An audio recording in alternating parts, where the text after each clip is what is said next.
नमस्कार, महाकाल टुडे में आप सभी दर्शकों का स्वागत है। आपके साथ मैं हूं रंजीना राय और चलिए नजर डालते हैं शहर की ताजा खबरों पर।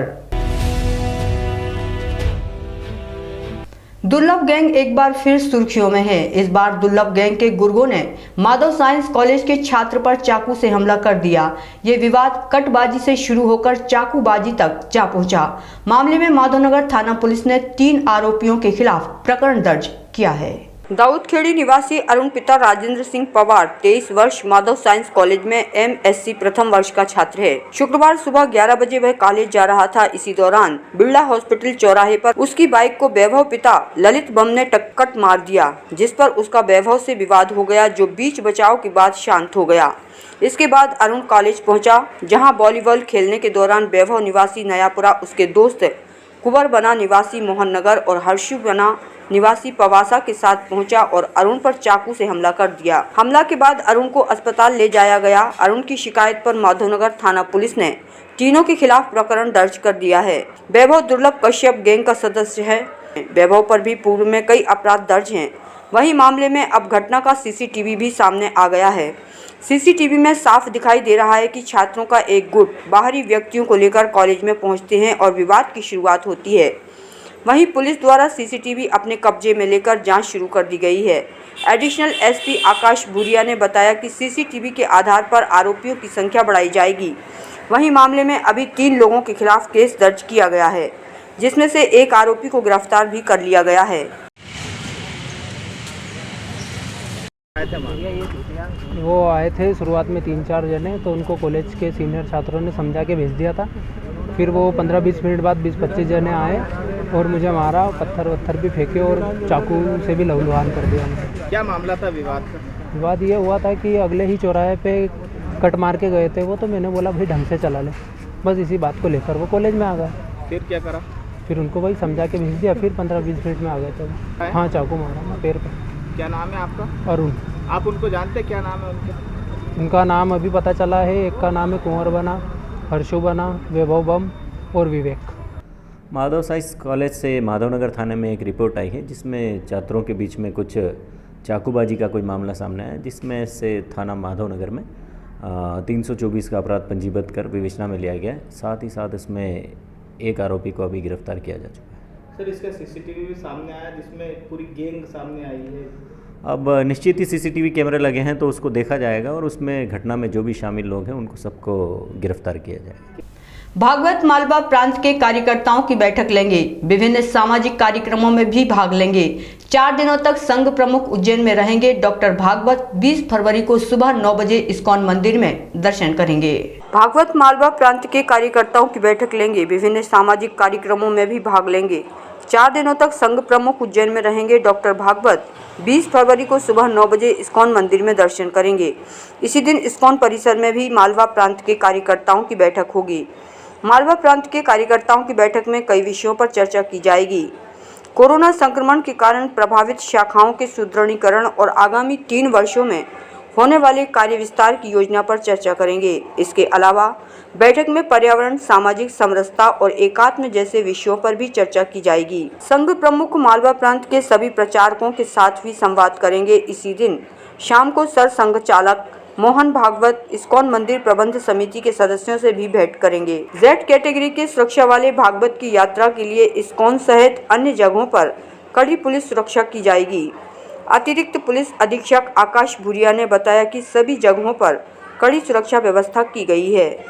सर संघ चालक आदरणीय मोहन भागवत जी का उज्जैन दौरा आज होने जा रहा है, जिस पर से उनकी सुरक्षा जो Z+ है उसके संबंध में पर्याप्त रूप से सुरक्षा व्यवस्था लगाई गई है और जहाँ जहाँ उनके आयोजन है बेसिक नॉर्म्स के हिसाब से और जो Z+ सिक्योरिटी के हिसाब से सारी सुरक्षा की व्यवस्था की जा रही है। उज्जैन का कितना पुलिस बल लगाया गया है सर शहर में? उज्जैन का कम से कम पूरे 4 दिन के उनके प्रोग्राम है, चारों दिन का प्रोग्राम मिला के लगभग 500 से 600 लोग लगाए गए। कर्ज की सारी राशि चुकाने के बाद जमीन के कागजात और अन्य दस्तावेज लेने गए 4 लोगों को सूदखोरों ने जमकर पीटा। मामले में पुलिस जांच कर रही है। बताया जाता है कि रातड़िया निवासी गीताबाई पति अंबाराम और उसके बेटे संजय बहादुर गणेश ने वर्ष 2014 में दिलीप यादव और राजेंद्र यादव से 10 लाख रुपए ब्याज पर कर्जा लिया था। इसके एवज में जमीन के दस्तावेज, पावती और कोरे चेक हस्ताक्षर कर सूदखोरों के पास रखे थे। गीताबाई के अनुसार कर्ज ली गई राशि ब्याज सहित करीब 21 लाख रुपए वे सूदखोरों को दे चुके हैं। इसके बाद भी उनसे और राशि मांगी जा रही थी। जमीन के दस्तावेज लेने जब महिला अपने पुत्र के साथ सूदखोरों के घर पर गई तो दिलीप, राजेंद्र, मुन्ना, राहुल, राजा यादव ने उन पर हमला कर दिया और दस्तावेज देने से इनकार कर दिया। महिला और उनके पुत्रों की शिकायत पर पुलिस मामले की जांच कर रही है। इस पूरी घटना का एक वीडियो भी वायरल हो रहा है, जिसमें कर्जा लेने गए कर्जदार को मारपीट कर गाली गलौज कर रहे थे। अब देखना होगा पुलिस प्रशासन इन पर किस तरह की कार्यवाही करता है। मामला पैसे का था। हमने दिलीप यादव उर्फ दिल्लू यादव निवासी निकाह चौराहा से 2015 में पैसे लिए 10 लाख रुपए, जिसको हमने 2016 में मेरी माँ की ज़मीन बेच के 21 लाख रुपये दिए ब्याज सहित। पर उसके बाद में हमने चेक दिए थे, तीनों भाई के चेक और मकान अपने ज़मीन की पावती दी थी, तो वो उन्होंने दी नहीं उस समय कि तेरी माँ गाली गुप्ता करके कि जाओ नहीं देंगे। अब वो चेक लगा बोले मैं चेक लगाऊँ, मेरे को पैसे और चाहिए। कल हमारे घर पे आए 8-10 लोग कार में बैठ के, बड़ी कार थी उसमें बैठ के आए, तलवार चाकू लेके आए और हमारे माँ पे और हम तीनों भाई पे हमला कर दिया और मेरे गांव ग्राम रातड़िया में। उसके बाद में घर में आग लगा दी, महिलाओं के घर में आग लगा के हमारे उसमें कागज़ जला दिए और सब रजाई जला दी और महिलाओं के सामने असली महिलाओं के हाथ पकड़ के नीचे घसीटा और तुम्हारा चेक लगा दूंगा और तुम्हारी मेरे जमीन तुम्हारे नाम मेरे नाम में करा लूँगा और चाकू और तलवारों से डराया, धमकाया, घर पे पथराव किया। ऐसा करके हमको पूरे परिवार को सबको मारा अलग अलग और 10-12 लोग थे। उसमें से एक का नाम दिलीप यादव उर्फ दिल्लू पहलवान और एक का नाम था राजेंद्र जायसवाल उर्फ मुन्ना, एक का नाम था राहुल यादव उर्फ राजा। ये सब निकाह चौराहा रहते हैं और 7-8 लोग और थे, उनका नाम मेरे को मालूम नहीं है। भेरूगढ़ थाना क्षेत्र में दो पक्षों में लेन देन की बात को लेकर के कुछ विवाद सामने आया था, जिसमें से भेरूगढ़ थाने में प्रकरण पंजीबद्ध किया गया है और वो भी विवेचनाधीन है। कोरोना संक्रमण की तीसरी लहर के कारण 24 दिसंबर से भक्तों के प्रवेश पर लगा था प्रतिबंध। महाशिवरात्रि से पहले उज्जैन महाकाल मंदिर के भक्तों के लिए बहुत अच्छी खबर है। आज से सभी भक्तों को महाकाल की भस्म आरती में प्रवेश शुरू कर दिया गया है। फिलहाल इसके लिए ऑफलाइन टिकट लेना होगा, बाद में इसे ऑनलाइन भी किया जाएगा। कलेक्टर आशीष सिंह ने इस संबंध में केंद्र सरकार के स्वास्थ्य कल्याण मंत्रालय द्वारा जारी आदेश का हवाला दिया। उन्होंने कहा कि देश में लगातार कोरोना का संक्रमण कम हो रहा है। इसी को देखते हुए शुक्रवार को आदेश जारी किए गए हैं। पहले भस्म आरती में श्रद्धालुओं के प्रवेश की क्षमता 1850 लोगों की थी। यहाँ बता दें कि सीमित संख्या में श्रद्धालुओं को ऑफलाइन टिकट लेकर प्रवेश मिलेगा। इसके लिए एक दिन पहले बुकिंग करवानी होगी। फरवरी महीने के अंत तक पूरी क्षमता के साथ ऑनलाइन बुकिंग भक्तों के लिए खोल दी जाएगी। देखिए, जैसे कोविड के जो बंदिशें हैं वो लगभग हर जगह ख़त्म हो गई हैं। अभी केंद्रीय जो हेल्थ मिनिस्ट्री है उसका एक सर्कुलर भी आया था, जिसके माध्यम से जो बची खुची बंदिशें उनको ख़त्म करने के निर्देश जो है प्रदान किए गए थे। उसको देखते हुए भस्म आरती चूँकि बहुत बड़ा एक अर्थव्यवस्था का भी केंद्र है और श्रद्धा का भी बहुत बड़ा केंद्र है। यहाँ के चाहे होटल्स की बात करें, दुकानों की बात करें, और जो एक महाकाल मंदिर का एक जो नाम है वो निश्चित रूप से भस्म आरती के कारण भी है। इनको सबको देखते हुए वापस हम लोगों ने इसको चालू कर दिया है। शुरू में अभी अगले 6-7 दिन चूँकि व्यवस्था बनाते हुए लगेंगे। इसके अलावा महाशिवरात्रि भी आ रही है, इसलिए अभी हम लोग थोड़ी सीमित संख्या में श्रद्धालुओं को जो है वो अलाउ करेंगे, लेकिन महाशिवरात्रि तक या ठीक उसके बाद में हम लोग पूरी संख्या में भस्म आरती को प्रारंभ करते हैं। और देखिए, जो शुल्क 100 रुपये का लगता था वो जो सामान्य दर्शन होते थे उसके तहत लगता था। जो भस्म आरती के लिए जो प्रावधान पहले था, जितने भी प्रकार के शुल्क या जितने भी प्रकार के पासेज या फ्री की सुविधा थी वो पहले के जैसी ही रखी गई। उसमें कोई भी परिवर्तन अभी फिलहाल नहीं किया गया। उज्जैन के मालनवासा स्थित बाल सुधार गृह में रात को चौकीदार और होमगार्ड की आंखों में मिर्ची झोंककर 6 बालक भाग निकले। पुलिस ने रात में ही सर्चिंग अभियान चलाया और 3 बालकों को पकड़ भी लिया है। उज्जैन के मालनवासा स्थित बाल सुधार गृह में रात को चौकीदार और होमगार्ड की आंखों में मिर्ची झोंककर 6 बालक भाग निकले। पुलिस ने रात में ही सर्चिंग अभियान चलाया और 3 बालकों को पकड़ भी लिया। सभी किशोर अलग अलग अपराध में संलग्न होने के कारण किशोर न्यायालय बोर्ड के आदेश पर बाल सुधार गृह में रखे गए थे। घटना शुक्रवार रात की है। शुक्रवार रात करीब 10 बजे देवास जिले के 6 बच्चों ने सुधार गृह के चौकीदार शंकर राव और होमगार्ड के जवान को पकड़ा और आंखों में मिर्ची झोंककर ताला खोलकर फरार हो गए। घटना की सूचना तत्काल ही पुलिस को दी गई। इसके बाद पुलिस महकमा रात को ही सर्चिंग में जुट गया। यहाँ बता दें कि किशोर सुधार गृह में रखे गए बच्चों को नियम के अनुसार रात को 10 बजे लघु शंका के लिए अनुमति दी जाती है। इसी क्रम में रात को बच्चों को लघु शंका के लिए छोड़ा गया था। तभी सभी ने एकमत होकर चौकीदार और होमगार्ड के जवान को पकड़ा, आंखों में मिर्ची डाली, जेब से चाबी निकालने के बाद ताला खोलकर फरार हो गए। किशोर सुधार गृह से बच्चों के भागने की खबर से हड़कंप मच गया। चौकीदार शंकर राव और होमगार्ड ने इसकी जानकारी महिला एवं बाल विकास विभाग अधिकारियों को दी। अधिकारियों ने घटना की सूचना पुलिस को दी और रात्रि के समय गश्त में तैनात पुलिस बल के साथ डायल 100 को बच्चों की तलाश में लगा दिया। इस दौरान शुक्रवार शनिवार की दरमियानी रात करीब 1 बजे डायल 100 ने देवास रोड स्थित दताना मताना के सुनसान इलाकों में 2 बच्चों को रिकवर कर लिया। इसके अलावा एक बच्चे को देवास के उसके घर से पकड़ा गया है। यह बच्चा सीधे अपने घर पहुंच गया था। मामले में नागजिरी थाने में प्रकरण दर्ज करवाया गया है। पुलिस शेष 3 बच्चों को पकड़ने के लिए दबिश दे रही है। जी हाँ, बाल संप्रेक्षण गृह से बच्चे भागने की सूचना प्राप्त हुई है और निश्चित रूप से बहुत गंभीर चूक है ये। पहले भी एक प्रकार की घटना हुई थी और जो भी वहाँ पर सुरक्षा के इंतजाम होंगे उनको हम लोग तत्काल ही जो है पुलिस के माध्यम से इसको रिव्यू कराएंगे और उसमें जो भी चेंजेस होंगे तत्काल 1-2 दिनों में कराए जाएंगे। हाँ, कल रात में उज्जैन बाल संप्रेक्षण गृह से 6 बच्चे वहाँ के गार्ड की आंखों में मिर्ची झोंक करके रात को वहाँ से भाग गए थे, जिस पर से तत्काल पुलिस को खबर हुई। पुलिस की टीमें लगी। रात में ही 2 अपचारी बालकों को कस्टडी में ले लिया गया और वापस संप्रेक्षण गृह भेज दिया गया और आज सवेरे एक बालक को और खोज लिया गया, उसको भी वापस भेज दिया गया है। 3 अपचारी बालक अभी एब्सकॉन्ड हैं और उनको भी शीघ्र ही तलाश कर उनको वापस संप्रेक्षण गृह भेज दिया जाएगा। उज्जैन में bank of India Freeganj branch की लिंक फेल हो गई है। यहां हर रोज ग्राहक परेशान हो रहे हैं। उस पर ग्राहकों की सबसे बड़ी समस्या यह है कि जिम्मेदार बैंक अधिकारी संतुष्टिपूर्ण जवाब नहीं दे रहे हैं। शुक्रवार को दिन भर फ्रीगंज स्थित बैंक ऑफ इंडिया की ब्रांच में ग्राहकों की भीड़ लगी रही। लोग अपने चेक क्लियर कराने और धनराशि जमा कराने सहित अन्य बैंकिंग कार्यों के लिए परेशान होते दिखे, जबकि बैंक कैशियर और अन्य अधिकारियों के काउंटर पर लिंक फेल की प्लेट लगी दिखी। ग्राहकों का कहना था कि पिछले 2 महीने से यही स्थिति है।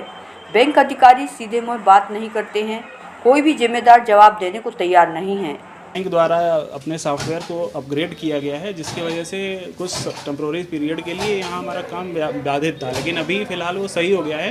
फिर नेटवर्क इश्यूज़ की वजह से कुछ कस्टमर को प्रॉब्लम हो रही है। अभी जो कस्टमर जब बोल रहे थे उनका क्या था कि क्लियरिंग का चेक था, 2 दिन के बाद वो क्लियर हुआ। 2 दिन लगता है, 2 दिन बाद क्लियर हुआ। कल पैसा आया, आज थोड़ा सा नेटवर्क इशू की वजह से थोड़ा काउंटर पे लेट हो रहा है, तो उनको प्रॉब्लम हो गई। बाकी ऐसा कोई अस्थायी प्रॉब्लम नहीं है, प्रॉब्लम सॉल्व हो चुकी है, लेकिन ये नेटवर्क की इशू की वजह से कुछ प्रॉब्लम कब से अपडेट चल रहा है काम? ये 2 हफ्ते पहले से हुआ था। पूरे all India bank of India का सॉफ्टवेयर अपग्रेड हुआ था। फिनाकल 7 से फिनाकल 10 अपग्रेड हो गया था, तो पूरी कार्य पद्धति ही चेंज हो गई। Bank of India Ujjain Freeganj शाखा है नवरंग कॉम्प्लेक्स की। यहाँ का मैं 30 साल पुराना कस्टमर हूँ। सतत बैंक में लेन देन चला आ रहा है मेरा। आज विगत 2 महीने से इतना बैंक ऑफ इंडिया का सिस्टम ख़राब हो चुका है। यहाँ पर शीट पर एक भी कर्मचारी बात करने के लिए तैयार नहीं है। बैंक की पासबुक की डायरी की एंट्री करने के लिए तैयार नहीं है। बैंक का स्टेटमेंट लेने के लिए कर्मचारी शीट पे नहीं है। यहाँ पर ब्रांच मैनेजर अंदर चैम्बर के अंदर नहीं है।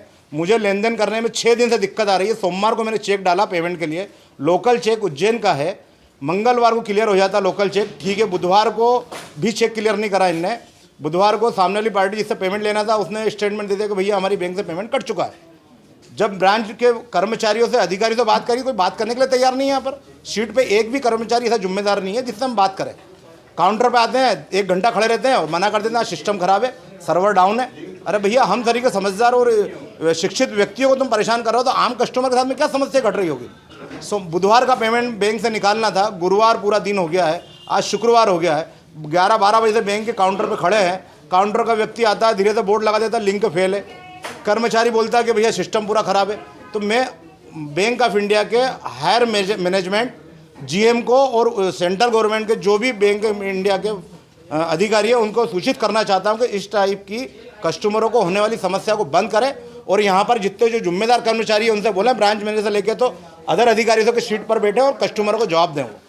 उज्जैन की मातृछाया आश्रय घर में आज नन्ही परी का नामकरण शहर की महिला पुलिस अफसर पल्लवी शुक्ला के द्वारा किया गया। मातृ छाया में 1 माह पहले नए मेहमान के रूप में नन्ही सी बच्ची का आगमन हुआ था, जिसका आज नामकरण किया गया। सीएसपी शुक्ला ने बच्ची को काशी नाम दिया है। उज्जैन की मातृ छाया आश्रय घर में आज नन्ही परी का नामकरण शहर की महिला पुलिस अफसर पल्लवी शुक्ला के द्वारा किया गया। मातृ छाया में 1 माह पहले नए मेहमान के रूप में नन्ही सी बच्ची का आगमन हुआ था, जिसका आज नामकरण किया गया। सीएसपी शुक्ला ने बच्ची को काशी नाम दिया है। वहीं बच्ची के बड़े होकर पुलिस अफसर बनने की इच्छा जताई है। आपको बता दें, संस्था मातृ छाया उन अनाथ बच्चों का पालन पोषण करती है जिन्हें उनके माता पिता अकेला छोड़ देते हैं। काशी को भी 1 माह पहले मातृ छाया ने प्राप्त किया था। अब उसे न सिर्फ नाम मिला है, बल्कि एक परिवार मातृ छाया संस्था के रूप में मिल गया है। मातृ छाया संस्थान जो कि मक्सी रोड पर स्थित है, जहां पर अनाथ लावारिस बच्चों को छोड़कर गरीब परिवार या अन्य जो भी महिलाएं परेशान हैं वो छोड़कर जाती है। आज एक माह की बड़ी प्यारी सी बच्ची, उसका नामकरण संस्कार किया गया है। उसका नाम काशी रखा गया है और बाबा महाकाल से प्रार्थना की गई है कि वो आगे चल के नारी शक्ति के रूप में उभरे और आगे चल के पुलिस ऑफिसर बने। उज्जैन के महाकाल मंदिर में राजाधिराज बाबा महाकाल को भस्म आरती में भस्म रमाकर बाबा की भस्म आरती की गई। यहां बाबा का आकर्षक श्रृंगार किया गया। बाबा का जलाभिषेक कर श्रृंगार के बाद श्री पंचायती महानिर्माणी अखाड़े के प्रतिनिधि ने बाबा को भस्म अर्पण की। भस्म आरती के दौरान बाबा का आकर्षक श्रृंगार भी किया गया। धार्मिक नगरी उज्जैनी में विश्व प्रसिद्ध बाबा महाकाल के दरबार में प्रतिदिन होने वाली बाबा महाकाल की भस्म आरती तड़के 4 बजे की गई। महाकाल के गर्भगृह में आज तड़के बाबा महाकाल की भस्म आरती की गई। यहाँ बाबा महाकाल का आकर्षक और नयनाभिराम श्रृंगार किया गया। श्रृंगार के पश्चात बड़े हर्षोल्लास के साथ बाबा महाकाल की भस्म आरती की गई।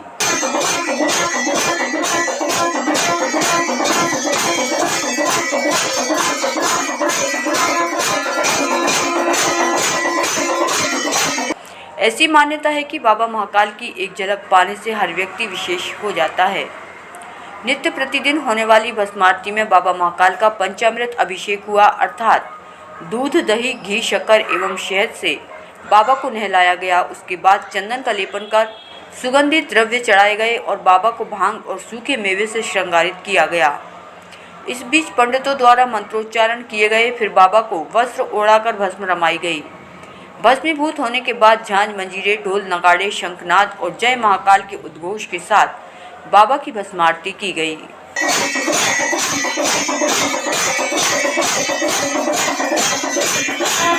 आज के अंक में फिलहाल यहीं तक। अगले अंक में फिर मुलाकात होगी। तब तक आप जुड़े रहिए महाकाल टुडे के साथ।